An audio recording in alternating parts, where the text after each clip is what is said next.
माझं नाव पंकज आहे आणि माझं वय 25 वर्षे असून मी दिसायला स्मार्ट व हँडसम होतो.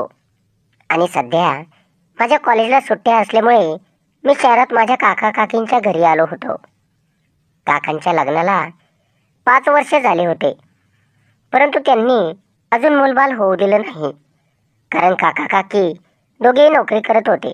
काका सरकारी नोकरीला होते आणि काकी ब्युटी पार्लर चालवायची. काकांच्या घरी येण्याची ही माझी पहिलीच वेळ होती.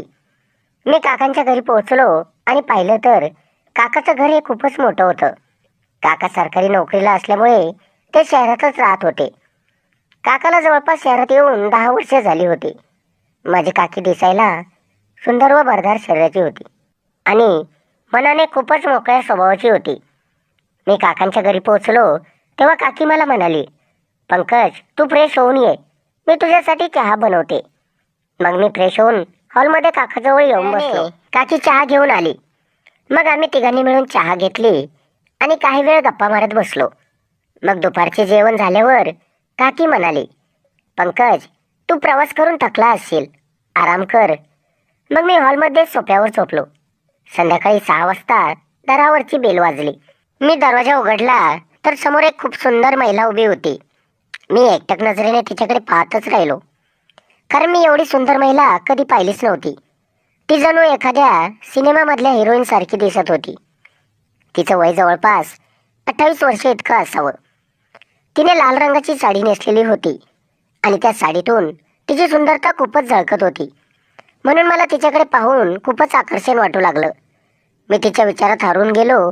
तेवढ्यात ती म्हणाली, भैया थोडं बाजूला सरका. मी लगेच बाजूला सरकलो. तेव्हा ती महिला सरळ स्वयंपाकघरात गेली. काकी स्वयंपाकघरात चहा बनवत होत्या. मग काकी हॉलमध्ये चहा घेऊन आली. तेव्हा मी काकीला विचारले, काकी ही कोण आहे? तेव्हा काकी म्हणाली, ही सुगंधा, आमची कामवाली बाई. मी चहा पित असताना माझं लक्ष तिच्यावरच होतं आणि ती तिच्या कामात व्यस्त होती, परंतु मी तिच्या सुंदरतेच्या मोहात पडलो होतो. मला काय करावं काही सुचत नव्हतं. असं वाटत होतं की जाऊन तिला मिठी मारावी आणि तिथेच तिच्या सोबतच. आता तिचं काम झालं होतं आणि ती स्वयंपाकघरात झाडू मारू लागली. ती जेव्हा खाली वाकली तेव्हा तिचा पदर खाली सरकला आणि माझी नजर नको तिथे गेली. तेव्हा माझ्या मनात विचार आला की मला सुगंधासोबत ओळख करून घ्यावी लागेल. माझ्या मनात सुगंधाविषयी अनेक विचार चालू होते. तेव्हा सुगंधा तिचे सर्व कामं आवरून तिच्या घरी जाण्यासाठी निघाली होती. तेवढ्यात काकी तिला म्हणाली, उद्या सकाळी लवकर ये, मला एका नवरीचं मेकअप करण्यासाठी बाहेर जायचं आहे. तू सकाळी 8 वाजता ये आणि मालक व पंकजसाठी नाश्ता बनव. त्यावर सुगंधा म्हणाली, ठीक आहे, असं म्हणून ती निघून गेली.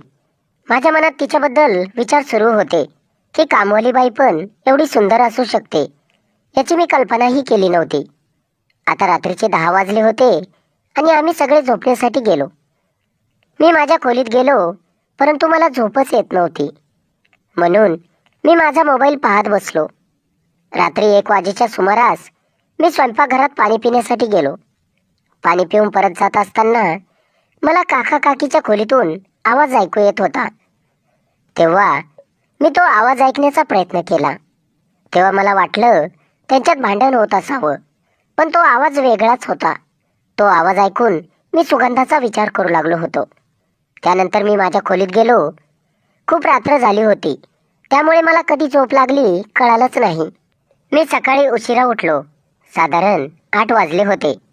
काकी पार्लरला निघाली होती आणि सुगंधा स्वयंपाकघरात नाश्ता बनवत होती.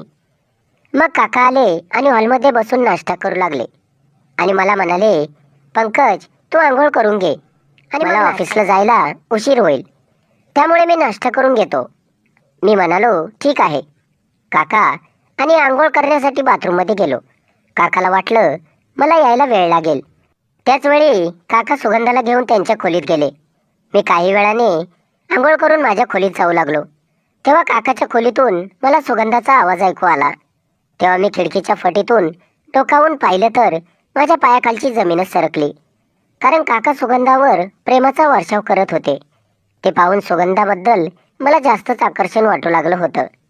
ते दोघे खोलीतून बाहेर निघणार तेवढ्यात मी माझ्या खोलीतून निघून गेलो आणि काही वेळानंतर तयार होऊन बाहेर आलो आणि पाहिलं तेव्हा काका ऑफिसला निघून गेले होते आणि सुगंधा तिच्या कामात व्यस्त होती आणि मी हॉलमध्ये सोफ्यावर बसून सुगंधाच्या प्रेमाचे स्वप्न पाहत होतो. ती जसजशी सोफ्याजवळ फरशी पुसत आली तसं माझं लक्ष अधिकच तिच्याकडे जात होतं. मी तिच्याकडे पाहत असताना आमच्या दोघांची नजर एक झाली. तेव्हा मी लगेच माझा मोबाईल पाहू लागलो. सुगंधालाही कळालं होतं की मी सारखं तिला पाहतोय, तरी ती माझ्यासमोरून उठतच नव्हती. आता मी तिच्याशिवाय राहू शकत नव्हतो, म्हणून मी स्वतःहून तिच्याशी बोलण्याचा प्रयत्न केला. मी तिला म्हणालो, सुगंधा तू कुठे राहतेस? तेव्हा ती म्हणाली, माझं घर इथून 2 किलोमीटर अंतरावर आहे. मी दुपारी 1 वाजेपर्यंत इथे काम करते आणि नंतर माझ्या घरी जाते. मी तिला म्हणालो, सुगंधा तुझं लग्न? ती म्हणाली, हो झालं आहे. मग मी म्हणालो, सुगंधा एक बोलू का तुला? राग तर येणार नाही ना? तेव्हा ती म्हणाली, नाही येणार. तेव्हा मी तिला म्हणालो, सुगंधा तू दिसायला एवढी सुंदर आणि तरुण आहेस, मग असं लोकांच्या घरी काम का करतेस? तेव्हा सुगंधा म्हणाली, पोटासाठी करावं लागतं.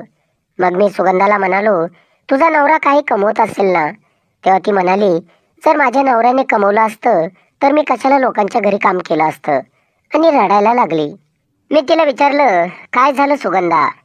तेव्हा ती म्हणाली, 2 वर्षापूर्वी माझ्या नवऱ्याच्या कामावरून घरी येताना अपघात झाला आणि त्या अपघातात त्याचे दोन्ही पाय फ्रॅक्चर झाले, त्यामुळे ते काही काम करू शकत नाही.